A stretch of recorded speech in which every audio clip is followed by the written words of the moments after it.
Bleed air and electrical power are required for engine starts. Bleed air turns the starter motor. The sources of bleed air for engine starts are the APU, a ground air cart,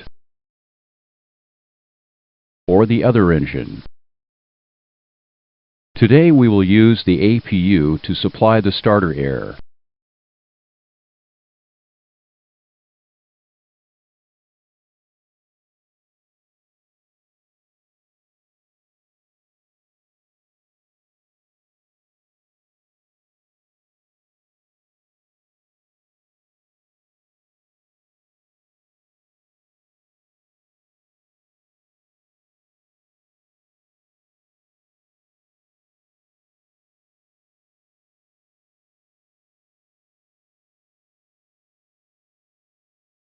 Electrical power opens and closes the engine start valve.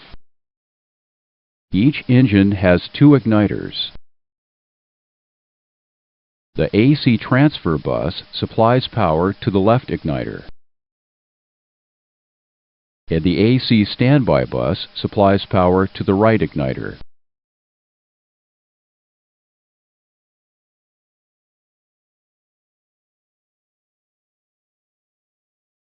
The engine start lever has two positions. The cutoff position de-energizes the ignition system and closes the engine fuel shutoff valve and the spar fuel shutoff valve.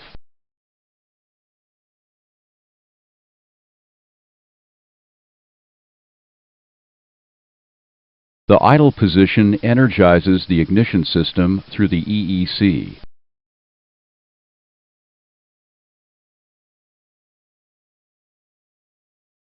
Electrically opens the spar fuel shutoff valve,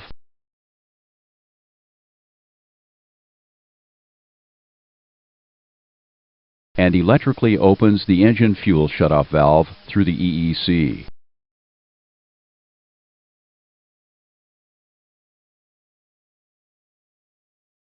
Controls for the engine start and ignition system are on the engine start panel.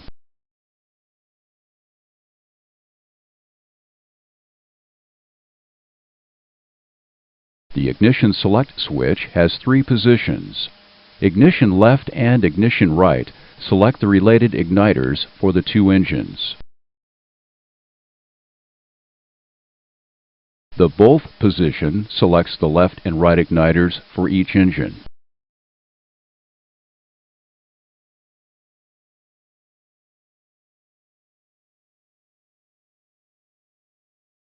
Each engine start switch has four positions.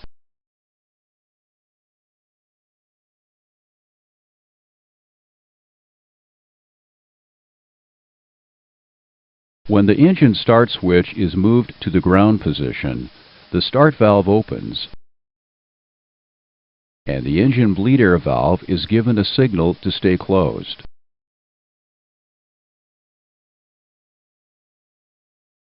The start valve open alert illuminates on the engine display to show the start valve is open. For ground starts, the EEC arms the selected igniter. For in-flight starts, the EEC arms the left and right igniters.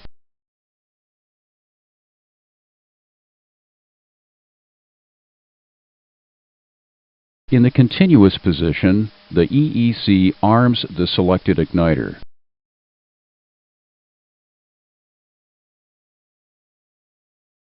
In the flight position, the EEC arms the left and right igniters.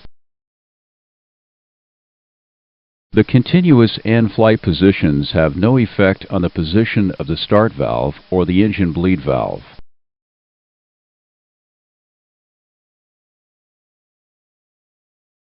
This is a review of the engine start and ignition system. Touch each control to show information. When finished, touch the green arrow.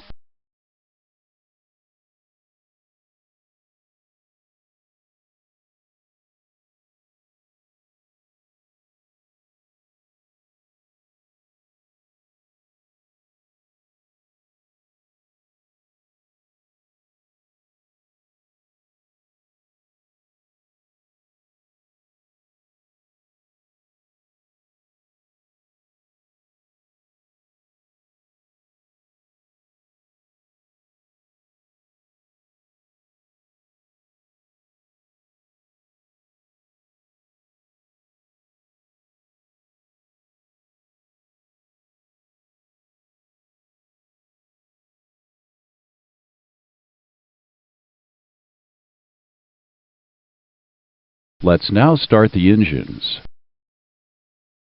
The captain announces the engine start sequence. Normal start sequence is engine number 2, then 1. It is recommended to change the selected igniter for each flight.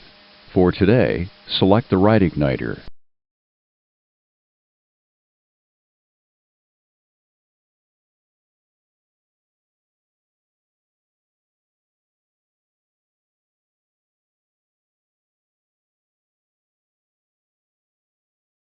Move the number 2 engine start switch to ground.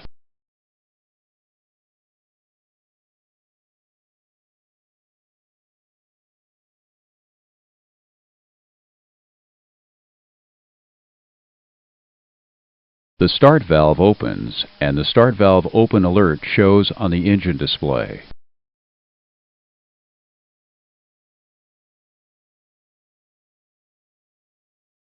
As the starter motor turns N2, the N2 indication starts to increase. Before you move the start lever to idle, make sure there is movement in the N1 indicator. And N2 is at 25%, or at maximum motoring and a minimum of 20% N2. Maximum motoring is when N2 acceleration is less than 1% in approximately 5 seconds. Now move the right start lever to idle. The fuel flow indication starts to increase. Within 10 seconds after the start lever is moved to idle, the EGT indication shows an increase in temperature.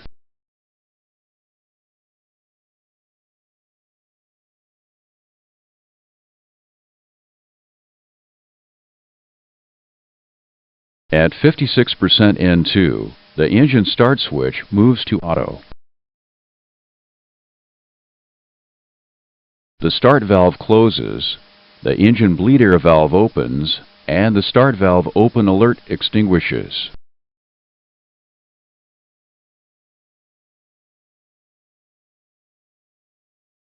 The first officer makes sure the alert is extinguished and the engine start switch is in auto. The first officer tells the captain when the starter has cut out.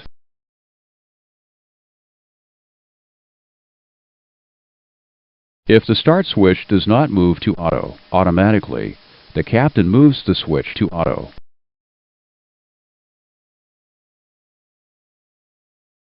An increase in oil pressure must occur before the indications are stabilized at idle.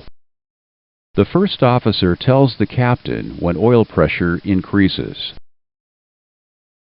You must monitor N1, EGT, N2, and fuel flow indications until they stabilize at idle. When the engine indications are stabilized at idle, the other engine can be started. Let's start engine number 1. Move the number 1 engine start switch to ground and monitor engine number 1 indications.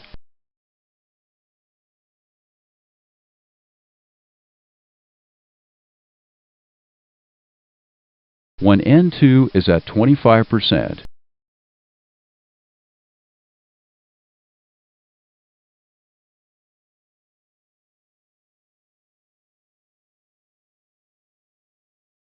monitor the start until engine number 1 indications are stabilized.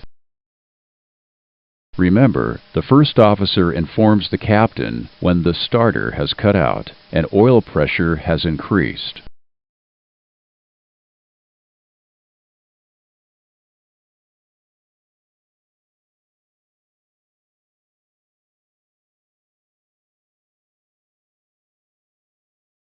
The flight is now completed and the airplane is at the gate.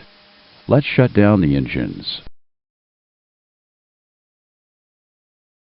Before engine shutdown, make sure the electrical buses are powered by the APU or by external ground power. For today, use the APU.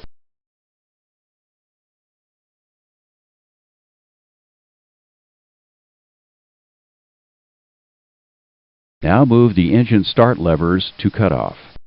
This completes the engine shutdown.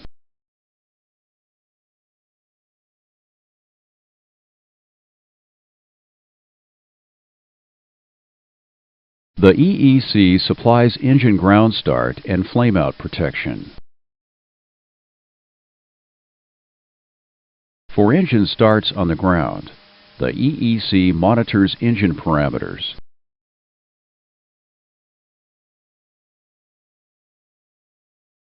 In flight, the EEC prevents engine flameouts.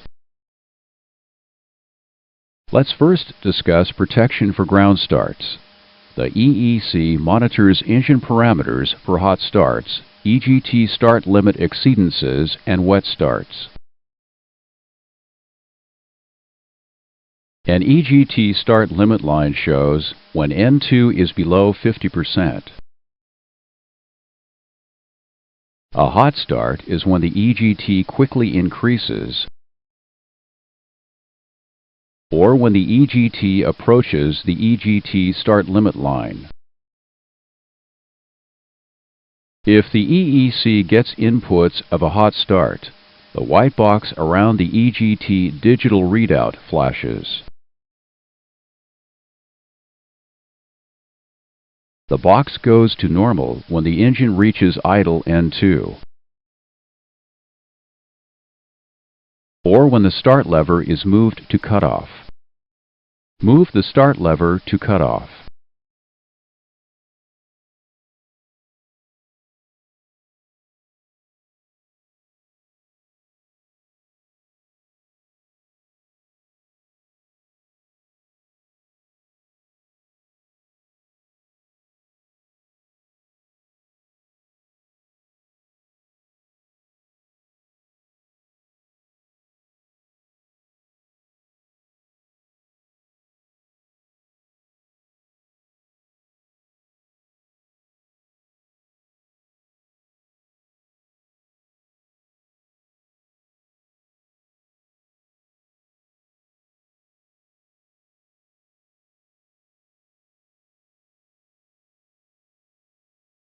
If the EGT is more than the start limit line, the EGT dial, readout, and box color change to red.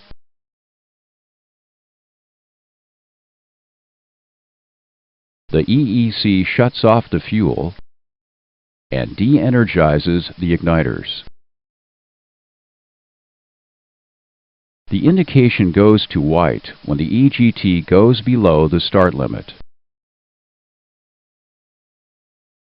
After engine shutdown, the EGT box becomes red to show an exceedance has occurred.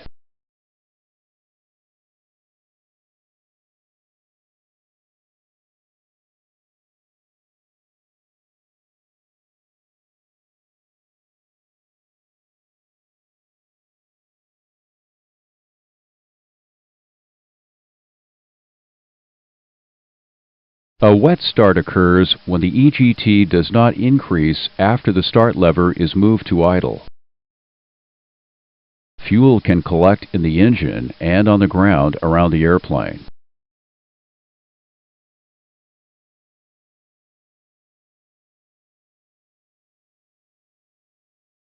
If a wet start occurs and the engine start is not aborted, the EEC shuts off the fuel and ignition 15 seconds after the start lever moved to idle. This is a review of the engine ground start protection.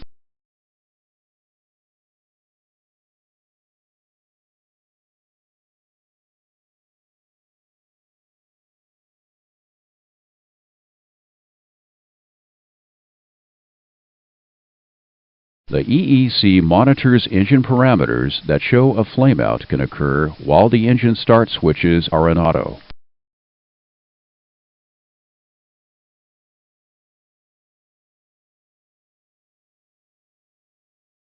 The EEC energizes the left and right igniters if there is a sudden N2 decrease or N2 is below 57%.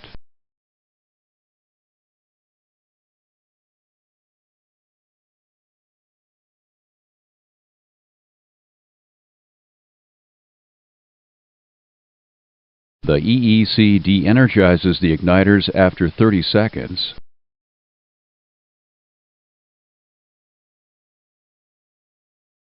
Or when N2 decreases below 50%.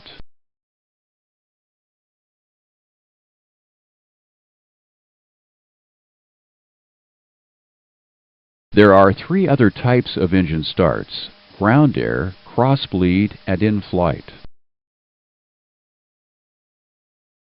The first type of engine start uses a ground air source to start the engine. The ground air source is connected on the right side of the airplane. AC power from the APU or ground power must be available. In this example, a ground power cart is used. For safety reasons, engine number 1 must be started first because ground personnel and equipment are in the area of engine number 2. The APU bleed air switch must be off. This closes the APU bleed air valve and isolates the APU from the high start air pressure. Make sure the duct pressure from the ground air source is a minimum 30 psi.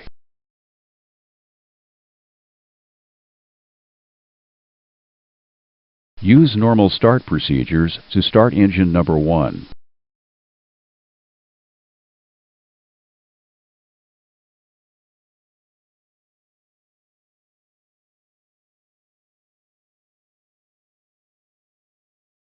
After engine number 1 is stabilized at idle, disconnect the external power equipment. Cross-bleed air is used to start engine number 2. Let's now look at a cross-bleed engine start. A cross-bleed start uses bleed air from the other engine. For today, we'll use engine number 1 to start engine number 2.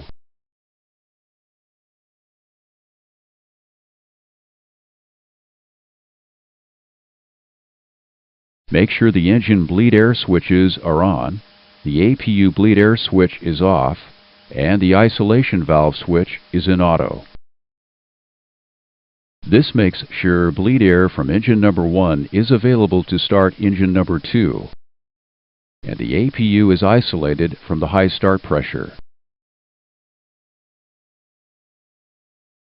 To start engine number 2, engine number 1's thrust must be increased until there is a minimum duct pressure of 30 psi. Before engine number 1's thrust is increased, for safety reasons, make sure there is no equipment or personnel behind the airplane. Now increase the thrust on engine number 1 until the duct pressure shows 30 psi.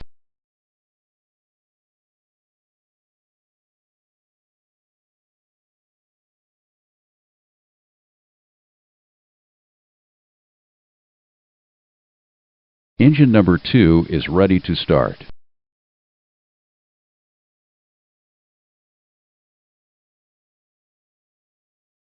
Normal start procedures are used to start engine number 2.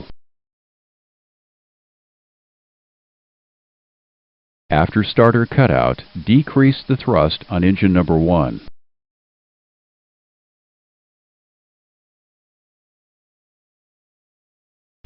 Now, let's look at in-flight engine starts.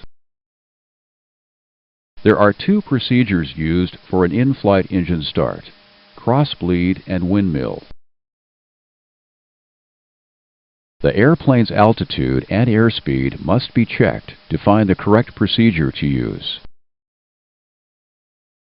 The ground start protections are not available for in-flight starts.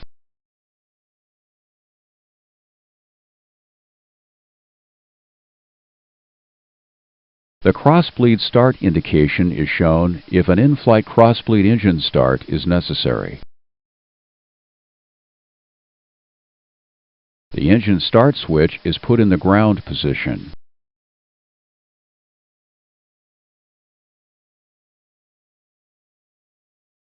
For a windmill engine start, there is no cross-bleed start indication and the engine start switch is put in the flight position.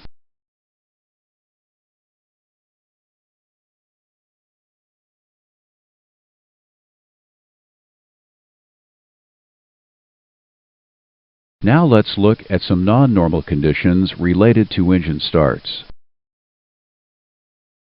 There are 5 conditions when you must abort an engine start.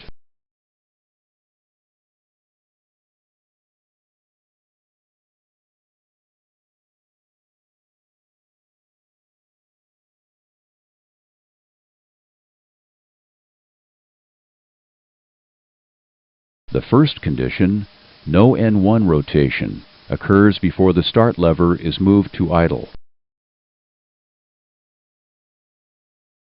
When this condition occurs, the engine start switch is moved to auto.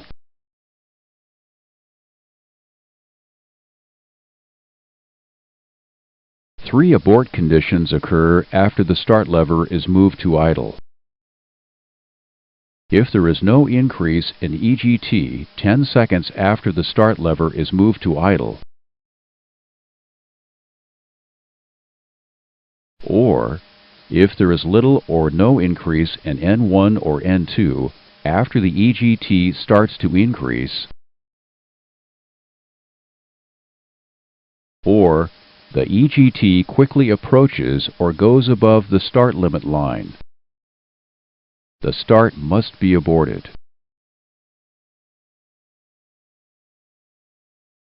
The start lever is moved to cutoff. Motor the engine for 60 seconds in the ground position to discard the fuel and cool the engine. The engine start switch is then moved to auto.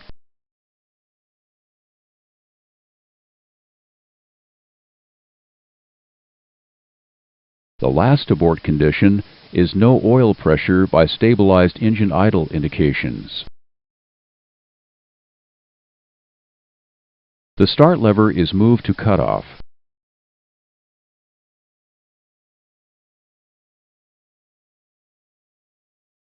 When N2 is below 20%, move the engine start switch to ground.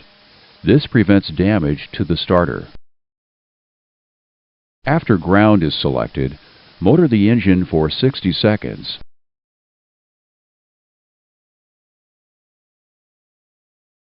And then move the engine start switch to auto.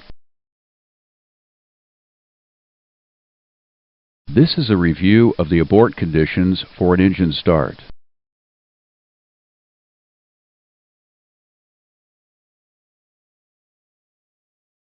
The last non-normal condition related to an engine start is when the start valve open alert remains illuminated after starter cutout.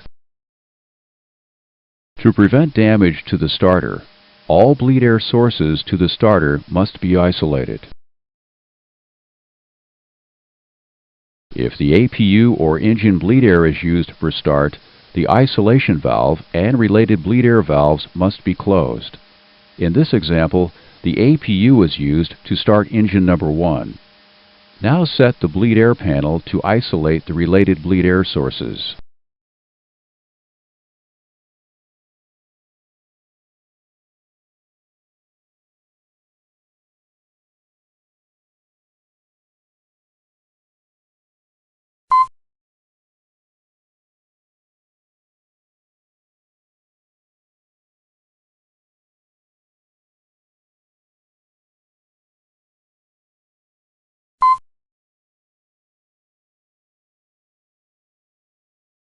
With the isolation valve switch in close and the engine number 1 bleed air switch and the APU bleed air switch in off, all related bleed air sources are isolated.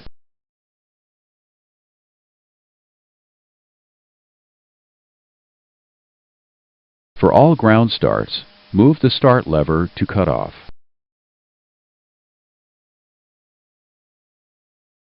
If ground air is used for engine start, the ground air source must be disconnected.